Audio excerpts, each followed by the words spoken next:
ಪ್ರಕೃತಿಯೊಂದಿಗೆ ಜೀವನ ಒಂದು ಸುಂದರ ಸಣ್ಣ ಕವಿತೆಯೊಂದಿಗೆ ಹೇಳುವುದಾದರೆ, ತಿಳಿ ನೀರ ಬೆಳಕಲ್ಲಿ ತನ್ನ ಬಿಂಬವ ನೋಡುತ್ತಾ, ಆ ಮೋಡ ಬಾನಿಂದ ಬೆಳಕನ್ನು ಬೀರುತ್ತಾ, ಎತ್ತಲಿಂದಲೋ ಆಹಾರ ಹರಿಸಿ ಬಂದಿದ್ದ ದಂಡು ಹಕ್ಕಿಗಳ ಹಿಂಡೊಂದು ಬಿಡಾರವ ಬಿಟ್ಟು ಹಾರಿದವು ಗಾಳಿಯನ್ನು ಸೀಳುತ್ತಾ ನೀಲಿ ಆಕಾಶದೆಡೆಗೆ.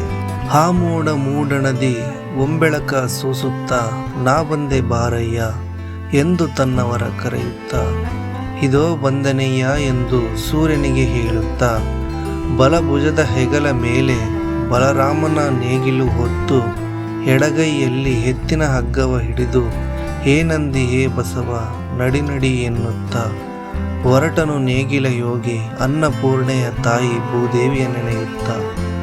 ಹೊಲದ ಹಾದಿಯ ಹಿಡಿದು ಅತ್ತ ಯಾವುದೋ ಮರದ ಕಿರು ಕೊಟರೆಯಲ್ಲಿ ಹಕ್ಕಿ ಮರಿಗಳ ತಾಯಿ ಮೈ ಕೊಡವಿ ಹೊರಬಂದು ಇಣುಕಿ ನೋಡಿತು ಬೆಳಗಾಯಿತೆಂದು. ಹಕ್ಕಿ ಮರಿಗಳಿಗೆ ಹೇಳಿತು, ತಾಯಿ ಆಹಾರ ತರಲು ಹೊರಡುವೆವು ಜೋಪಾನ ಎಂದು. ತನ್ನ ಸಂಗಾತಿಯೊಂದಿಗೆ ಹಾರಿತು ಹುರ್ರೆಂದು.